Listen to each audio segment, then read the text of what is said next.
J'ai décidé aujourd'hui de voler la vedette à notre youtubeur préféré, juste un court instant, le temps d'une vidéo, pendant laquelle j'avais envie de vous raconter une histoire. D'ailleurs, je l'évoque assez brièvement à la fin de notre ouvrage.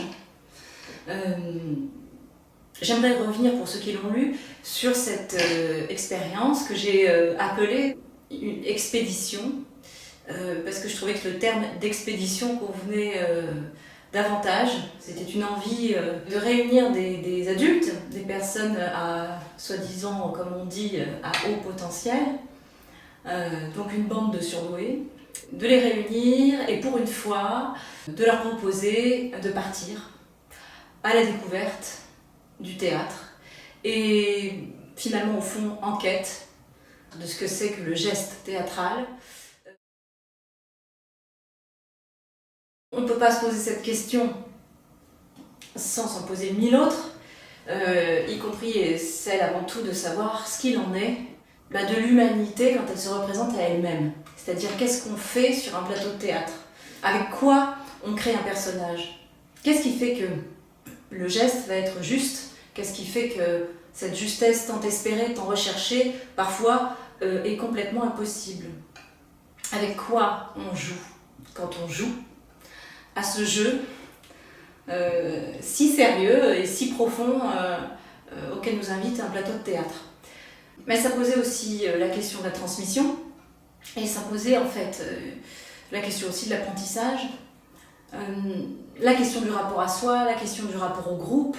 Alors vous imaginez bien qu'en réunissant des adultes surdoués, eh bien, je savais très bien à quoi m'attendre, c'est-à-dire que je savais non seulement que j'aurais des personnes avec à peu près rien en commun, si ce n'est cette blessure qui les rassemble, cette difficulté à être en groupe et tous les monstres que ça convoque en chacun, pour chacun, mais aussi qu'il y aurait autant de singularités que de personnes, autant de personnalités que d'individus, et que c'est même, je pense d'ailleurs dans un groupe tel que celui-là, plus éclatant encore que dans un groupe typique. Il y a vraiment plus de dissemblances subjectives que dans un groupe typique.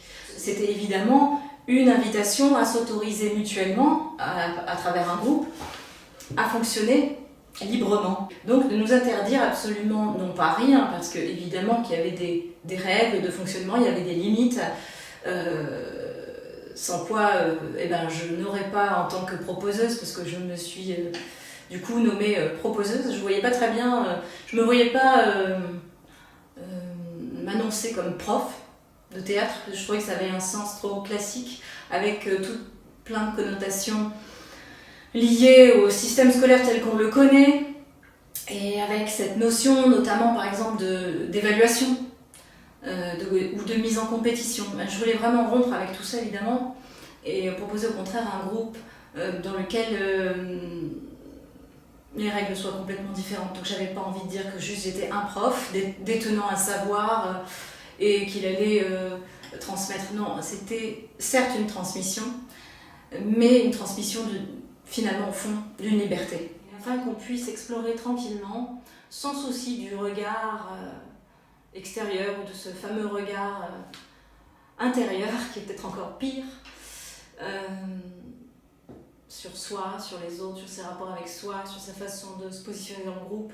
Ça a été tout un travail, en effet, de finalement rendre le regard au spectateur. Alors en l'occurrence, il n'y avait pas de spectateur tant qu'on était en atelier.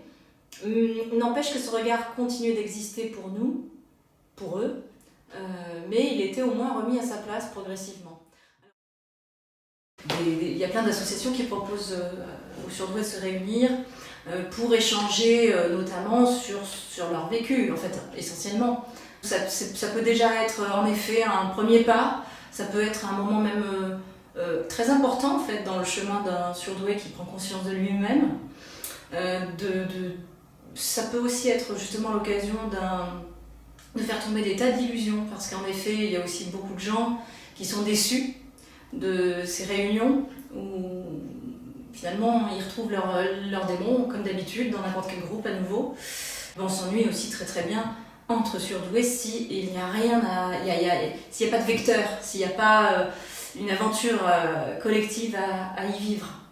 Donc le théâtre, bien sûr, c'était tout naturellement ce qui m'est venu, puisque j'ai été longtemps passionnée, enfin je le suis toujours, mais j'ai aussi été comédienne, metteur en scène, j'ai écrit, j'ai composé, enfin j'ai été dans cet univers-là, et j'avais depuis très longtemps envie de transmettre un certain théâtre, une certaine façon en tout cas de l'interroger et de partir à sa découverte. Et plus que sa découverte, en réalité, il ne s'agissait pas tellement de faire des colliers de nouilles, comme beaucoup d'ailleurs de cours de théâtre amateur, où finalement on apprend 2-3 aspects techniques et puis on s'en tient là, et après vaille que vaille, chacun avec sa liberté où il en est.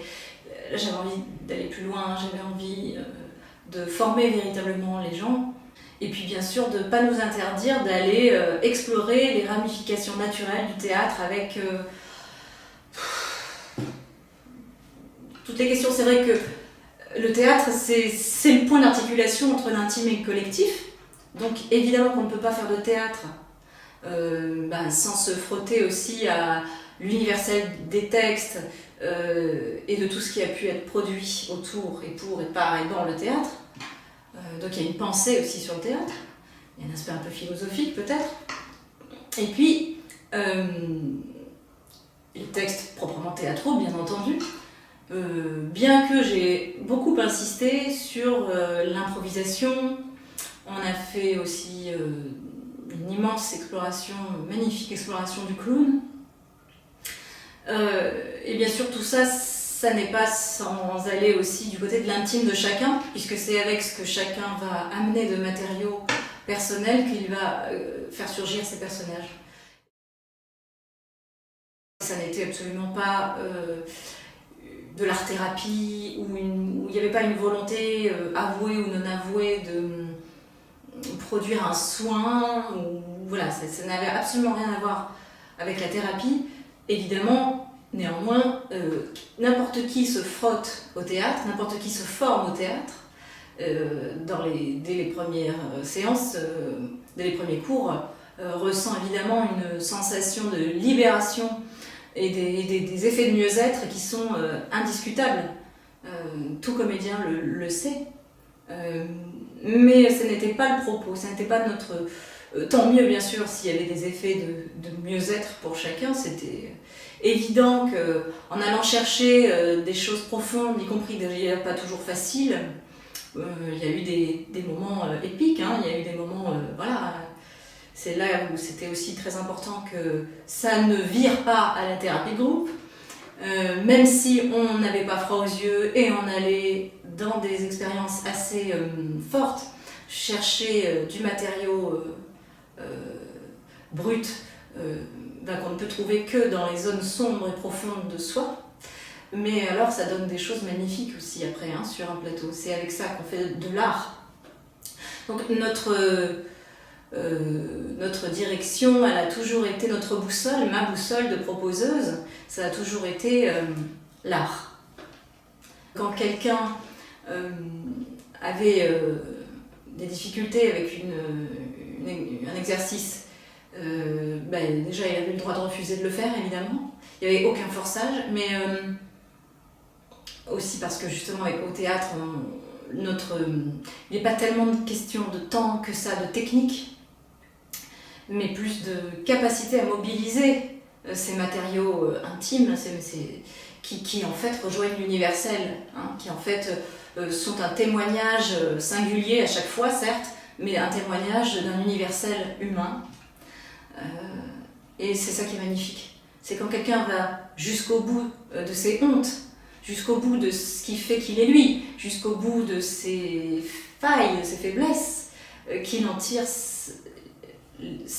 les forces que personne d'autre ne pourrait avoir d'ailleurs, hein, ses forces à lui.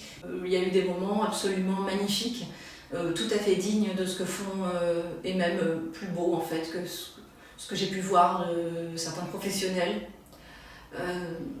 D'ailleurs aujourd'hui, à l'issue de cette formation, certains de ces comédiens ont atteint un niveau tout à fait professionnel. Ils ont enchaîné les stages et je ne vois plus aucune différence avec un comédien avéré et rompu à cet exercice, alors que ça n'a duré qu'1 an et demi. Mais c'est ça aussi, hein, assumer jusqu'au bout le fonctionnement qui est le nôtre, c'est assumer jusqu'au bout le fait qu'on ne va pas simplement faire du théâtre pour faire du théâtre, mais on va faire du théâtre pour faire du théâtre en faisant plein d'autres choses. C'était aussi un groupe dans lequel on prenait le temps de parler. Alors pas de tout et de n'importe quoi, n'importe quand. Il y avait un rituel. Quand on arrivait, par exemple, on s'installait tous ensemble en cercle et on parlait, je réservais un temps tout à fait variable, enfin au maximum une demi-heure. Et c'était un temps où on posait des questions, on exprimait des choses, parfois personnelles. Enfin, ça n'a jamais été non plus très... Bien sûr, le cadre que je proposais, c'était d'explorer tout ça ensemble, mais pas du tout dans une espèce d'impudeur où chacun déballerait ses trucs. Pas du tout. Pour ça, d'ailleurs, je n'ai cessé de renvoyer, si cela semblait nécessaire, à la sphère analytique, par exemple. Il y en a d'autres, mais bon. Je trouve que ça va terriblement bien ensemble, de à la fois se lancer dans un groupe d'exploration théâtrale, de se former au théâtre, et puis en même temps, par exemple, de suivre une analyse, enfin de faire une analyse, c'est complètement complémentaire. C'est un peu comme si vous chaussiez des bottes de 7 lieues. Je trouve que c'est assez incroyable en fait, hein. Ça peut changer la vie, tout simplement, rien que ça. Ça change la vie quand vous retrouvez la saveur en fait, quand vous retrouvez les émotions et quand vous pouvez non seulement les retrouver mais qu'elles ne débordent pas non plus dans tous les sens, que vous puissiez aussi en faire quelque chose justement de ces émotions dont souvent nombre d'entre eux ont eu tellement honte parce que ça débordait, parce que ça bouillonnait. Et ben là il s'agissait d'en faire quelque chose de beau. Là enfin c'était pas accueilli comme quelque chose de gênant mais comme quelque chose qui était en fait c'était notre matière première. Voilà, c'est avec ça qu'on crée, hein, sur un plateau de théâtre.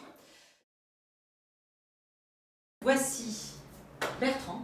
Bertrand. Ici présent. Tous les gens que ça a réuni étaient complètement accros à ça, enfin en tout cas fanats de faire du théâtre dans ce contexte-là, qu'ils en aient déjà fait ou qu'ils n'en aient jamais fait. Et ça nous a apporté énormément de bénéfices, énormément de bienfaits, je crois, à tous. Même pour certains qui ne sont pas restés très très longtemps, pour d'autres qui sont arrivés plus tard, et puis pour ceux dont je fais partie, qui sont restés la totalité du cursus, c'est-à-dire 4 ou 5 sessions de 10 séances. Non, ça a été une exploration absolument magique sur tous les plans, enfin, physique, émotionnel, psychique, relationnel. Qu'est-ce qu'il y a un peu? Il y en a encore d'autres. Artistique peut-être? Artistique peut-être encore.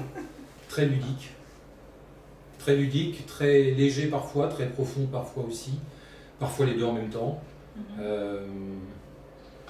Une découverte de soi, une découverte de l'autre, une découverte des autres, une découverte de soi dans le groupe. Non, extrêmement, extrêmement riche. Je me suis rendu compte en poursuivant l'aventure théâtrale à travers des stages, et notamment un effectué dernièrement, d'une semaine, en compagnie de gens typiques, je me suis rendu compte de ce que j'avais acquis à la faveur de l'année et demie qu'on a passé ensemble. Je me suis rendu compte que je m'étais enrichi, mais tu m'as aidé aussi à m'en rendre compte, que j'étais riche de beaucoup plus de choses que je ne l'imaginais.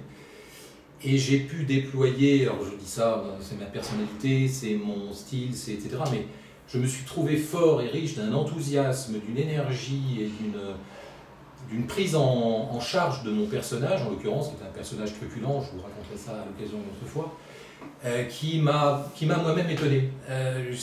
J'ai vécu une expérience extraordinaire dans un autre contexte, donc un contexte de théâtre normal, de commedia dell'arte, il faut être un tout petit peu plus précis quand même, qui m'a absolument enthousiasmé. Et s'autoriser, c'est vraiment le bon mot, c'est-à-dire, en tout cas pour ma part, et sous ta proposition, moi je sais que j'ai repoussé beaucoup de limites, de limites que je me donnais à moi-même sans forcément en être conscient d'ailleurs. Mais ça m'a permis de pousser les murs, ça m'a permis de dépasser des bornes que je m'étais mise, encore une fois, sans le savoir et sans m'en rendre compte non plus. Mais en tout cas, je me suis découvert des capacités d'expression, en l'occurrence théâtrale, extrêmement délicieuses, on va dire, pour ne pas dire jouissives. Quelle que soit sa personnalité, quel que soit son niveau d'expression, d'expressivité, etc., une chose dont je suis convaincu pour l'avoir vécu et en voyant les autres participants, mes petits camarades d'il y a 2 ans, avec lesquels je suis toujours en contact d'ailleurs, c'est que tous nous avons poussé nos limites, tous nous avons écarté un peu les murs, tous nous avons pris un immense plaisir. Donc voilà, c'est surtout ça, j'allais dire, le plus important. Effectivement, nous sommes tous dans ce groupe des 1-1. Je ne sais pas quel est le terme. Hein. J'aime bien. On va garder celui-là. Etc. Merci Bertrand. Appelons-les 1-1. J'ai eu beaucoup d'émotions la première fois, enfin les toutes premières fois, après on s'habitue évidemment, en faisant connaissance avec les autres participants, à constater qu'il y avait cette sensibilité commune, cette possibilité de dire des choses fortes pour soi, fortes en émotion, fortes en sensation, en sensibilité, et qu'elles étaient entendues, qu'elles étaient comprises, qu'elles étaient ressenties de la même manière que moi-même je les ressentais.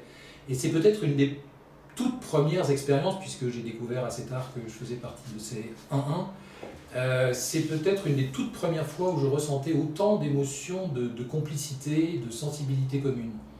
Et ça, c'est extrêmement fort pour ensuite se trouver sur un plateau et je pense que les mêmes, on les aurait pris, les mêmes, devant un verre à discuter de tout et de rien, et ça ne serait pas passé la même chose. Ah ben, je pense qu'il n'y aurait même aucune alchimie qui se serait produite, bien sûr. Oui, certainement. D'où l'importance de proposer une quête et un cadre, bien sûr. Il suffit pas, il faut les deux. Oui, bien sûr. Une ligne à explorer et que chacun puisse se greffer dessus en fonction de ses attentes, de ce qu'il est, de ce qu'elle est et effectivement de la quête qu'elle poursuit, consciemment ou pas d'ailleurs. Et je découvre un peu plus d'1 an après, comme tu me faisais remarquer, que finalement, ça redémarre, mais à la fois de ton désir à toi d'explorer cette position de proposeur, et moi, mon désir de transmettre justement, de voir que ce mouvement, il se perdure, y compris, il se prolonge, y compris sans ma présence dans le groupe, et que c'est quelque chose qui est amené à se développer, ces ateliers-là. Oui, que quelqu'un d'autre peut s'emparer du flambeau, que se développer effectivement, mais aussi poursuivre, parce que je pense que l'enrichissement que j'en ai retiré moi-même, j'en suis maintenant riche par définition, et que peut-être que d'autres choses vont pouvoir émerger parmi les autres participants, et non pas, enfin de façon certaine, et non pas une reproduction de choses déjà faites comme on l'a vécu ensemble. Pour y penser comme ça, je ne suis pas du genre à penser au truc de façon organisée, tu vois, à commencer à 15h et puis à m'arrêter à 15h25 ou à 16h en disant bon, j'arrête de penser à ça, maintenant je pense à autre chose. Non, moi c'est des petites bribes comme ça. C'est bon, comme c'est bizarre. Ouais, ça peut être... Ouais, bon bref. Et donc voilà, et je me suis vraiment dit que c'était vraiment un truc hyper enrichissant à faire. Indépendamment de l'envie de le faire, d'autres aspects, mais que ça doit être hyper enrichissant. Et qu'on doit se faire prendre soi-même à son propre rôle, quoi, je veux dire. Tu vois ce que je veux dire ? Je pense qu'on en apprend autant. Autant. C'est juste qu'on n'apprend pas les mêmes choses parce qu'on n'est pas. Mais là, on en est l'initiateur. Oui, tu es l'initiateur du mouvement et tu es la source de l'autorisation pour les autres. Oui. Et donc, du coup, tu ne peux pas, autoriser le groupe si tu ne travailles pas suffisamment de ton côté à t'autoriser toi-même aussi, y compris à te planter, à tâtonner, justement, et à te donner pleinement le droit d'être là. En essayant des trucs, en inventant des choses en direct en fait. Oui. Et c'est ça, c'est s'autoriser à être intelligent finalement, là, ici et maintenant, tout le temps, quitte à se planter, plutôt que de faire comme tu dis, petit A, petit B. Enfin, c'est en tout cas l'envie que j'ai là, moi, aujourd'hui, c'est de voir se poursuivre ce mouvement à travers d'autres, tu vois. Me dire que ça ne tient pas qu'à moi, en fait, que c'est vraiment un espace qui existe maintenant et que quelqu'un comme toi, bien sûr, pas n'importe qui, mais quelqu'un qui, voilà, qui est comédien, qui a une certaine bouteille à plein de niveaux d'ailleurs, peut prendre en charge à son tour et à sa façon, avec son style, avec ta personnalité, avec ta patte, prendre en charge une expédition de cette dimension-là. Je pense que l'imagination, elle est infinie et que ce que tu nous as proposé peut, de toute évidence, se dépasser, évoluer, se développer. Moi, je suis d'abord très, très heureux de contribuer à cette poursuite, très heureux de refaire partie d'un groupe d'exploration, très heureux et flatté d'avoir été sollicité par Sandrine pour l'animer. Et comme en effet j'ai un certain bagage à pas mal de niveaux, d'âge, de vécu, d'expériences diverses et variées, et de cette année et demie d'exploration et d'atelier, j'ai une assez grande confiance, un petit peu un pincement aussi évidemment, mais une assez grande confiance, je pense, dans le fait qu'on puisse s'embarquer à une dizaine de personnes pour vivre quelque chose de très riche et de très passionnant dans les semaines, dans les mois qui viennent. Ouais. Ça va être super. Ben, j'y compte bien.